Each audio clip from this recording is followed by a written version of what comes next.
making movies. So that's exactly what he did. And now, more than 100 years later, Universal Studios has released over 8,000 feature films.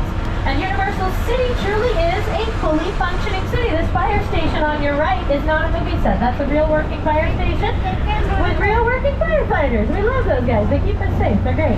In addition to our fire station, our city also has a hospital, a bank, a post office. We got everything every other city has. We got our own zip code. The only thing we don't have are permanent homes, so nobody lives here. And that makes us the busiest city in the world with no citizens. But we're always busy. We're making movies, we're making TV shows, we're giving tours 365 days a year, rain or shine. There's always something going on around here. And the majority of production on our lot happens in the front part of our property. We call this area the front lot. It's where we keep most of our sound stages, like Stage 12 over here on the left. And Stage 12 is a great place to start because it's been the home to some of Hollywood's most iconic locations, places like Frankenstein's Lab, Dracula's Castle,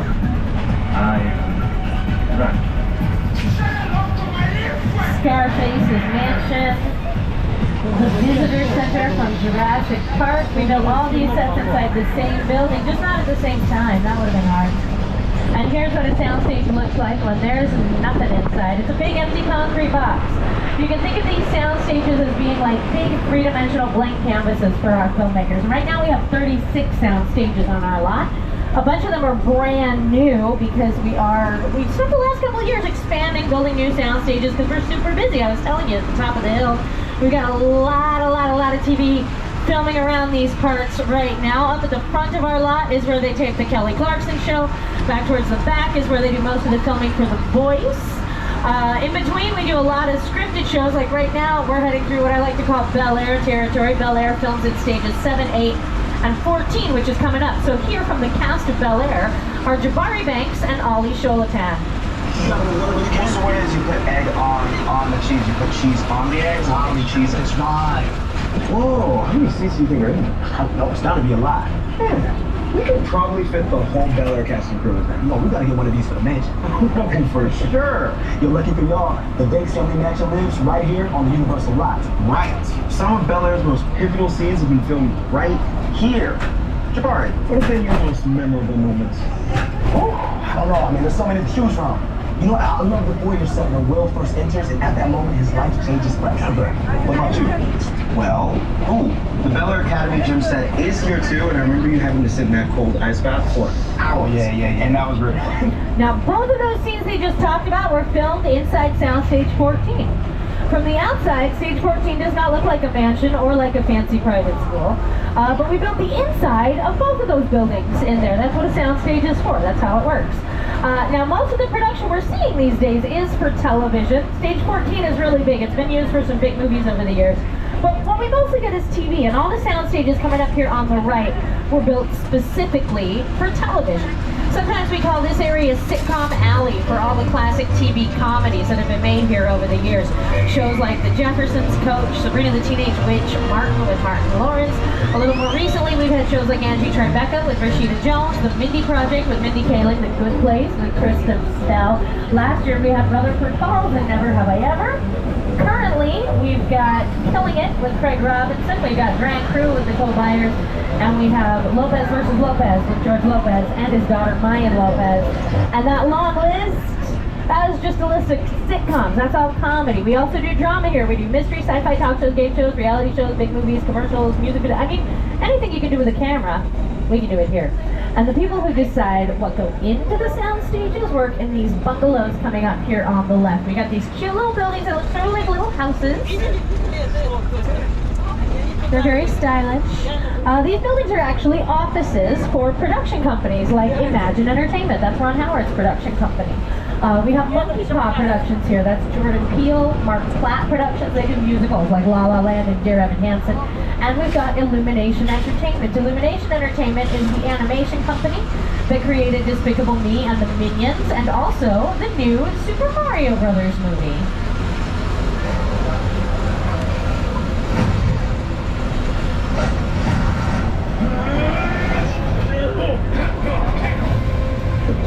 Elements in Nintendo's game franchises lend themselves to become a really fun movie for audiences who have never even seen a game.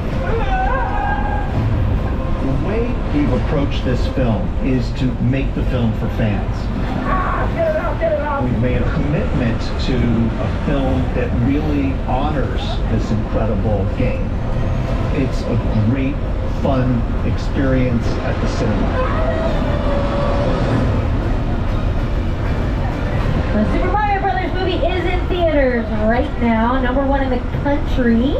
And of course it's playing at the AMC up on City Walk. So, you know, after you do everything in the theme park, you're not ready for the fun to end, head up there, watch Super Mario Brothers movie. Continue with the theme.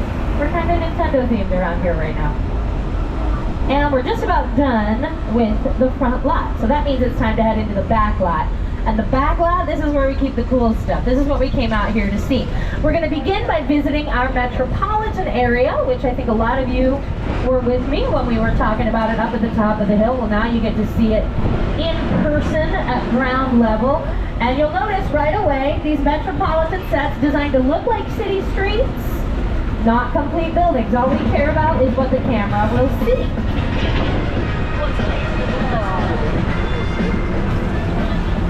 If you're looking at the front of the building, you can't see the back. So we don't worry about that part. If you're looking at the outside of the building, you can't see the inside. So there's nothing inside there. The inside is inside a soundstage. Like I said, you watch a movie, you watch a TV show, you see somebody walk down the street, go through a door, now they're inside. You think it's the same building. Almost never. Almost never in the movie.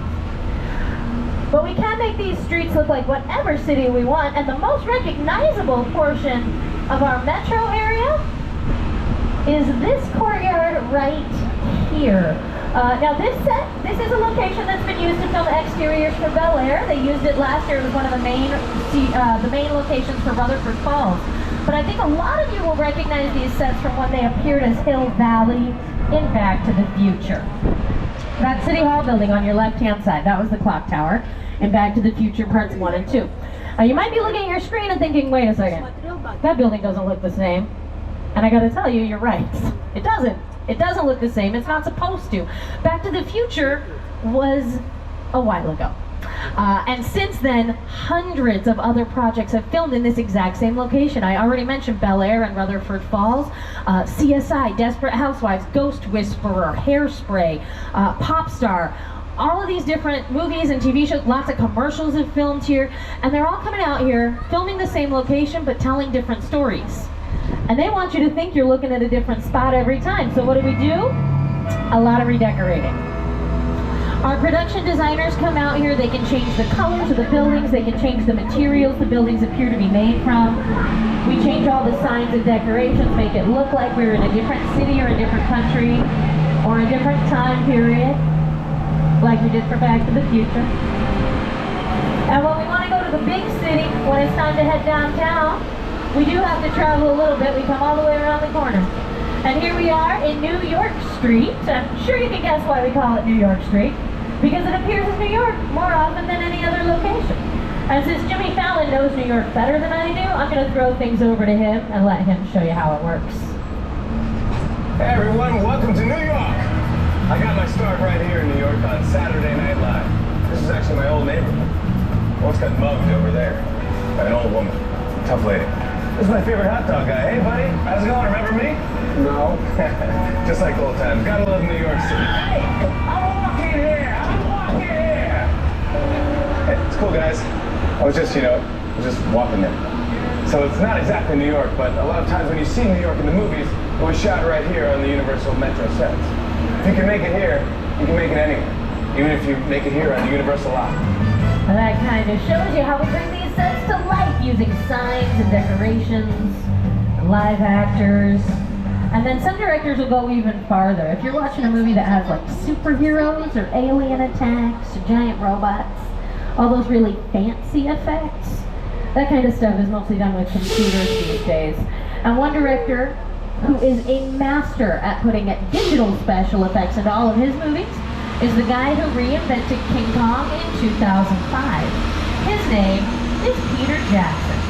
It's the original King Kong that made me want to direct movies. I saw that movie on TV when I was about 8 or 9 years old, and I wanted to become a filmmaker.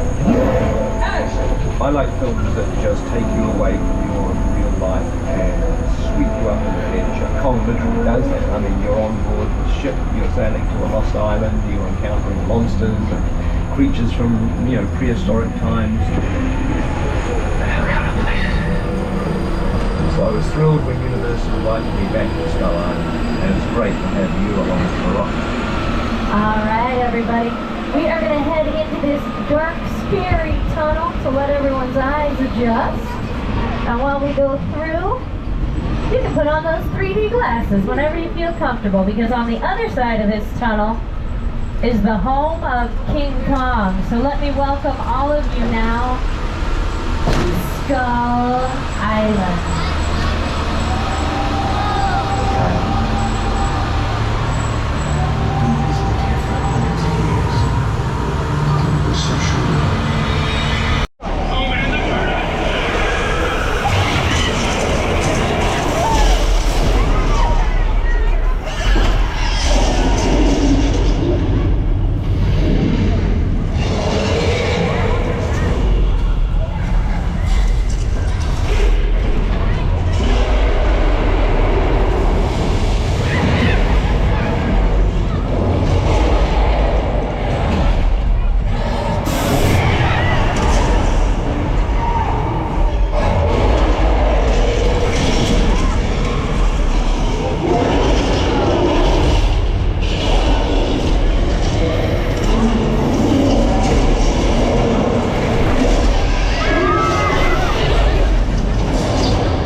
King Kong 360 3D is a massive digital surround experience built for us by the Weta Digital Workshop.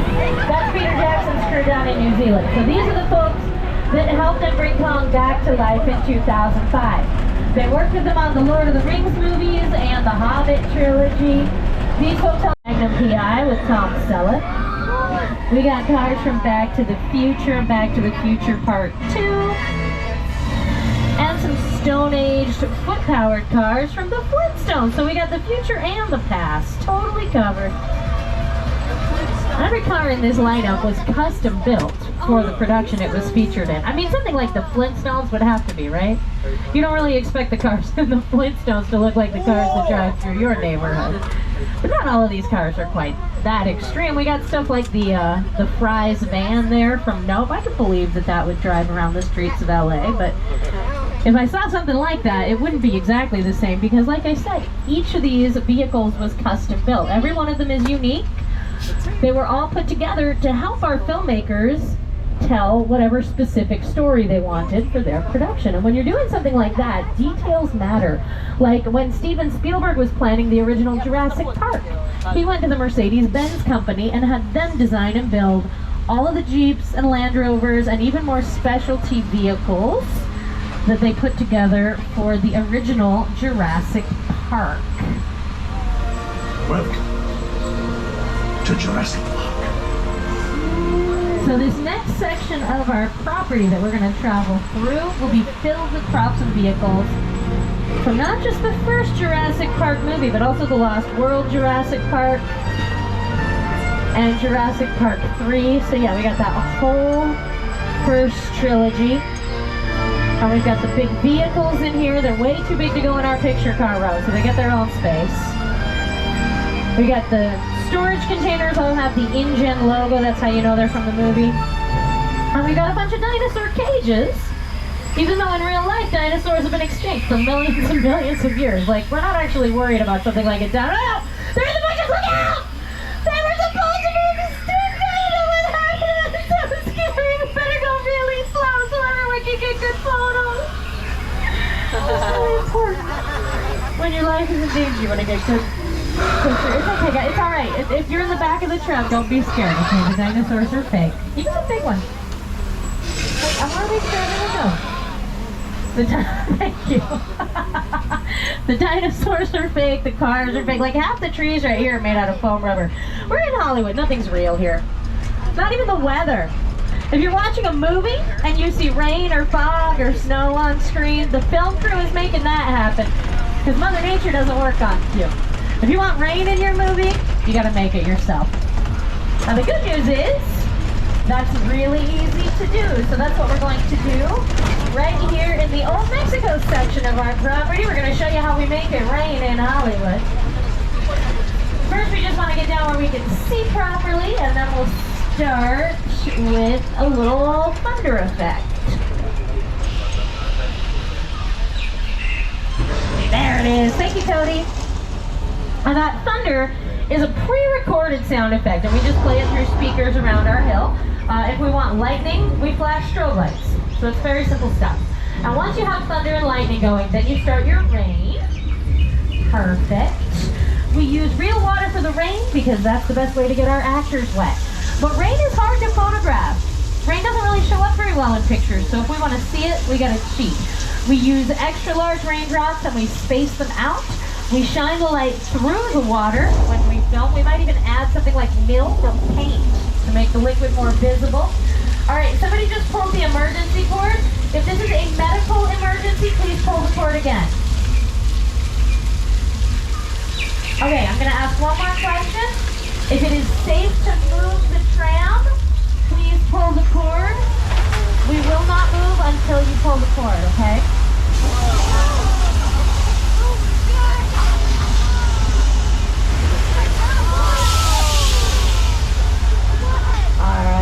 Here's what that flash flood looked like in the movie Big Fat Liar with Paul Giamatti. Once again, if you pulled the emergency cord and it is safe to move forward, please pull the cord again because I am not allowed to exit the tram when we are in a show situation.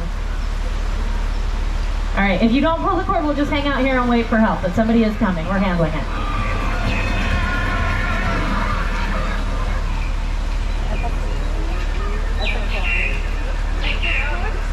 Where they're working on our lot. They're doing filming in a couple of spots, but they're also doing just some construction and stuff like that. And the result of that for us on the tour is that we are taking a route that we almost never take. We're taking you through an area we almost never go through. So those of you who have annual passes and get to take the tour a lot, all of this will be very exciting for you. Here on the left, you see all these chains and poles. You know what that is? That's where we keep all our extra chains and poles. So, you know, that's always something that's fun to see. We do have actually a pretty neat location. I don't think anybody can really see it very well just yet, but you're all gonna get a nice view of it up ahead on the right. We've got this very pretty house. And this, more than any other set on our lot, actually looks like a complete building because it almost is one. This house, they're currently using it as, oh gosh, it's on Bel Air. It's the Hype House, I'm not sure. But it's on Bel Air. If you watch the show, you'll definitely see it. And it was used for many, many years on a talk show called Home and Family. So they actually have, like, basically the interior of that house is set up like a TV studio, and not like the rest of the houses on our studio lot, which are set up with nothing. So you could actually film a TV show inside that house if you wanted to. The next location we're going to visit for our tour is Soundstage 50, and this is a cool building. Soundstage 50 is our subway stage. This is a functional sound stage with a subway station set built inside it. That's with the FBI? FBI, yeah. We'll hear about the human remains. That's him. Right over there. So the scene on your monitors is from You alright? an episode of Bones that filmed in here a few years back. And you know it's been a while because they don't even make Bones anymore. But you can see the set still looks pretty much the same. And that's because our subway station set works the same way as our outdoor backlot set. So this is a permanent structure that we just decorate different ways to tell different stories. Usually if you're in a sound stage, what you have is an empty box and you build temporary structures. In here we do, oh, hang on. That's a little earthquake. Welcome to California, that's how we do. Okay, this feels like a big one, everybody hold on tight.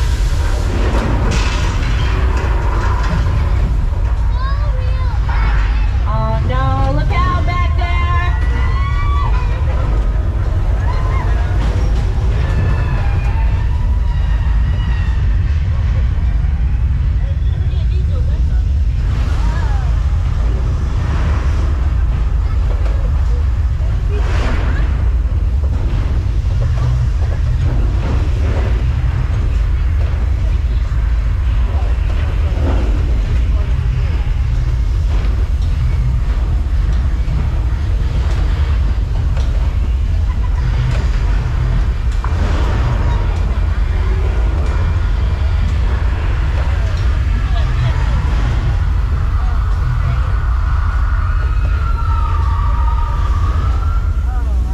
Okay, I think it's over.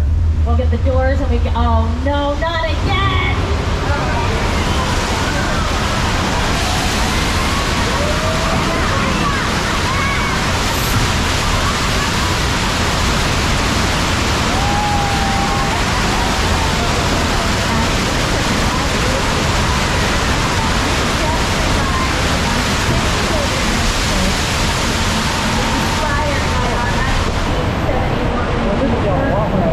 Directed by Earl Allen.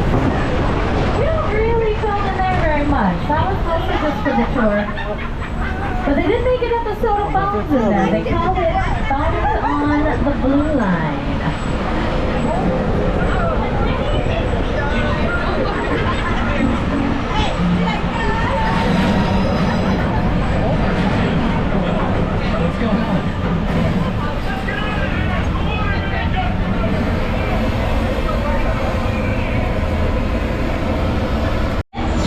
With Craig Robinson. We're going south of the border as we head up the hill and seeing the dry half of our old Mexico. We saw, the flood half. This side usually stays dry.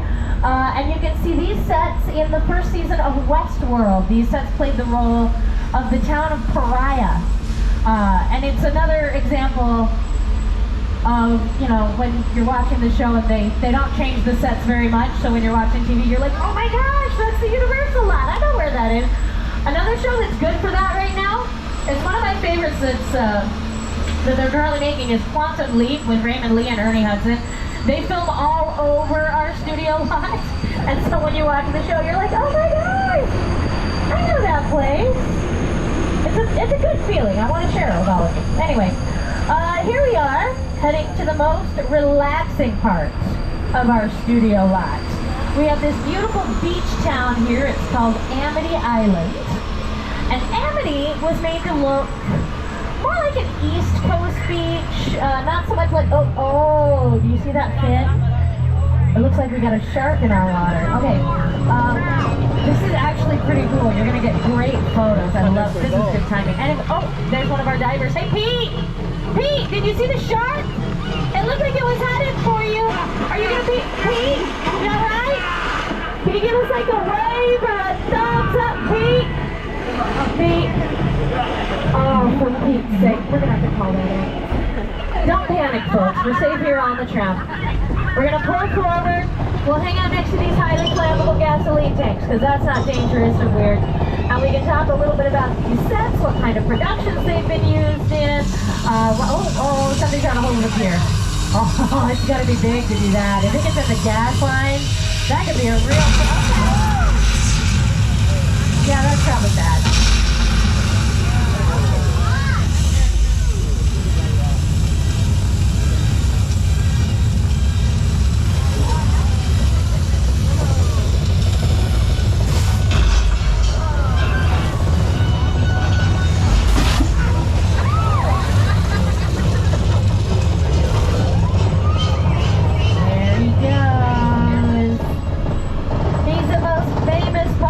Backlot tour. That's Bruce, the mechanical shark. He's the only shark in the world that knows how to swim the backstroke. He's very talented. He's very professional, very well behaved. Very different from the shark Steven Spielberg worked with when he was filming Jaws. That shark was all kinds of trouble. And you don't have to take my word for it. That's a much maligned shark. The shark was frustrating. It didn't really work all the time. It didn't work hardly at all. Wherever you were on the island, you could hear the radio waves. They were always saying, the shark is not working. Repeat, the shark is not working. We just waited around. We just waited and waited and waited. Julian, I hope you enjoy your visit to Jupiter's Claim. Did you see a UFO in that cloud? Yeah.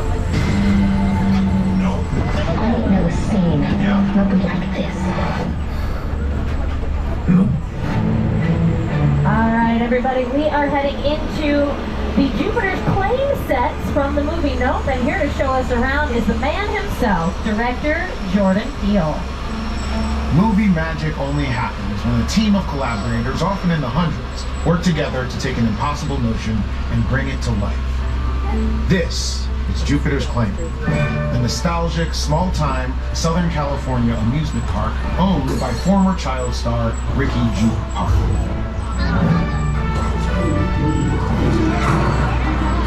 Over there, look into the winking method and have your picture taken just like the kids in that old 90s movie Kid Show. That's what this whole place is loosely based on. Remember that one? No? Why? A little further down, you can see the brand new Star Lasso experience. Built to showcase an unbelievable new live show. Well, it's not looking so live anymore. Anyway, behind this Hollywood fantasy of a gold rush frontier town lies a sinister secret. Welcome to the world of No.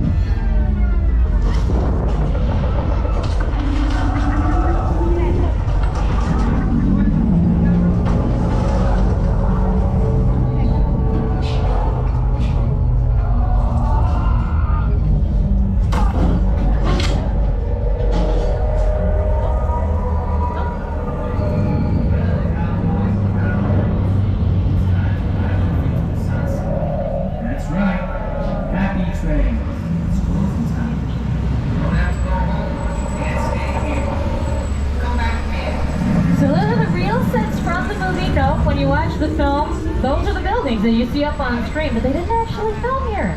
They filmed up north in Santa Clarita, and when they were done, they brought the sets down here to us so that we could make them part of our tour and show them to all of you. And now we're almost finished. We just have one thing left to do. We like to end our tour with a bang, so we're going to treat you to a little something now that we call Fast and Furious Supercharged. There's a party going on inside the garage here. That's where we're headed. Before we get to the party, my friend Roman Pierce wants to talk to everybody. They've been having some trouble with a fella named Owen Shaw. And Roman just wants to make sure everybody knows what's up, make sure y'all know what's happening. So after we hear what he has to say, we'll go to this party for a couple minutes, and then we'll be wrapping up the tour. My name is Roman Pierce. Pleased to meet you. Buddy Hobbs asked us to stash you with Shaw for a while. So we brought you in our secret spot. Alright, look guys, we're gonna keep Shaw from finding you, but to keep you safe, we need your help. We don't want the syndicate tracking us here, so put away your cameras and turn off your cell phones. One flash or one ringtone could give us away. I need y'all to take this real serious. Okay, pull into the next bay and we'll meet you in there. Okay, yeah, so really just no bright lights, no flash photography. Other than that, Have a good time, make some friends. Looks like they're ready for us.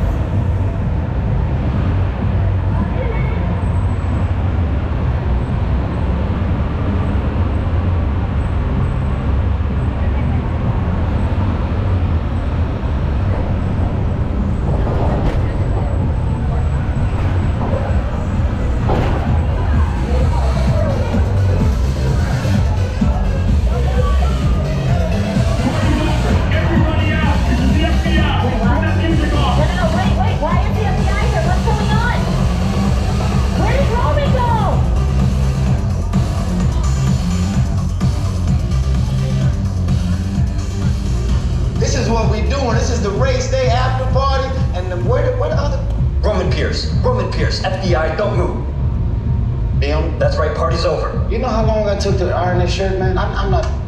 You're under arrest right now. Ladies, just back up a little bit. I got it. It's lightweight. First of all, I don't work for you. Oh, really? Well, tell me, Roman, who do you work for? We don't work for nobody. Cop, I suggest you clear out of here, otherwise we can't guarantee your safety. Guarantee my safety? I'm the one holding the gun. Yeah, but mine's a whole lot bigger than yours. Hobbs, escort this novice out. Let's go, Cookie Puss. You got an ugly suit on, man. It's cheap. Somebody out there really pissed off Shaw. It's gonna get ugly fast. Yeah, don't worry. Lucky for you, our whole family will protect you. Are you kidding me, Roman? You didn't shut off your phone, bro? I gotta call you back. I'm in the middle of... See what I'm talking about? Call you back. It was on vibrate. Shaw traced us. Ops can't hold him forever. Letty, Roman, we're up. Driver, move that vehicle. It's about to get real interesting. My Mona Lisa's all warmed up right next door. Roman, grab your truck. I need you and Letty ready to roll. They're sending us to the secret floor of our parking structure to lay low. Now, hopefully we can just hide out and stay quiet for a minute, but if you still have your 3D glasses, you should put those on right now. The 3D glasses will serve as protective eyewear, just in case things get wild in here.